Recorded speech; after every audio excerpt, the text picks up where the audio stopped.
तो दोस्तों ये है हमारा दूसरा दिन बनारस में। तो क्या ही कहने, इस वक्त हम अपने बाबा भोलेनाथ के दर्शन करके बाहर निकल चुके हैं और अब बनारस की गलियों की तरफ रुख करते हैं और मज़ा लूटते हैं बनारस की गलियों का और आनंद लेते हैं। वैसे तो बनारस का प्राचीन नाम काशी है। विभिन्न ग्रंथों में से आनंदवन, अविमुक्त क्षेत्र, आनंद कानन वाराणसी आदि नामों से उल्लेखित किया गया है। वाराणसी इसका आधिकारिक नाम है। यह भारत का सबसे प्राचीनतम जीवित नगर है।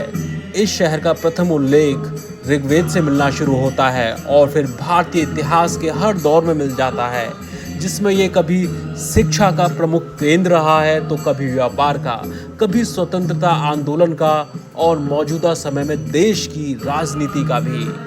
आपको पता ही होगा कि हमारे सबके चहेते सबसे प्रिय प्रधानमंत्री श्री नरेंद्र मोदी जी बनारस से ही सांसद हैं और वो सैकड़ों बार बनारस आ चुके हैं और जब भी वो बनारस आते हैं तो देश भर की निगाहें बनारस पर लग जाती हैं।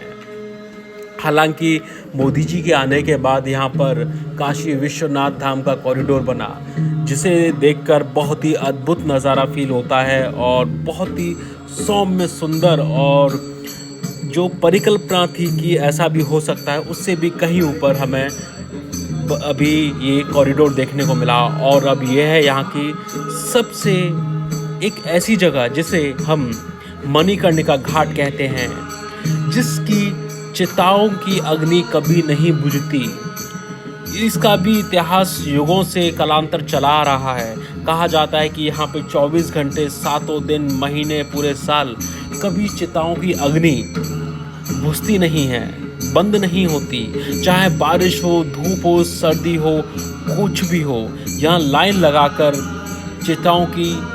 चिताएं इंतज़ार करती हैं अपना नंबर आने का, अपनी बारी आने का। इस मणिकर्णिका घाट पर कहा जाता है कि जिसका काशी में शरीर पूरा हुआ या जिसका दाह संस्कार इस मणिकर्णिका घाट या बनारस में हुआ, वो जन्म मरण के बंधन से मुक्त हो जाता है। उसे इस धरा पर फिर कभी नहीं आना पड़ता। तो यहाँ पर आपको जैसा सामने देख पा रहे हैं, ये बहुत छोटा मंदिर है, लेकिन यहाँ की जो शिल्प कला है, जो मंदिरों की नक्काशी है, वो अपने आप में एक अद्भुत है। ऐसा लगता है कि ये शहर पता नहीं कौन सा इतिहास समेटे बैठा है, कौन सी मनोरम गाथाओं का ये जो एक संग्रह है। जितना आप खोजो उतने आप इसमें डूबते चले जाओगे। इसीलिए इसे बनारस, काशी और वाराणसी कहा जाता है और यही बनारस की महिमा है। हिंदू धर्म के सभी प्रमुख ग्रंथों में जैसे वेद, पुराण, उपनिषद, सूत्र साहित्य, महाभारत आदि में भी बनारस अथवा काशी का वर्णन है। स्कंद पुराण के काशी खंड में लगभग 15,000 श्लोकों में काशी के विभिन्न तीर्थों का वर्णन है। मान्यता है कि इस नगरी को भगवान शिव ने ही बसाया था। पार्वती से अपने विवाह के पश्चात वो काशी आए। इसे अविमुक्त क्षेत्र भी कहा है, ये भी कि वो इसे कभी छोड़कर कहीं नहीं जाएंगे, इसीलिए ये शिव नगरी कहलाती है। जय भोले की।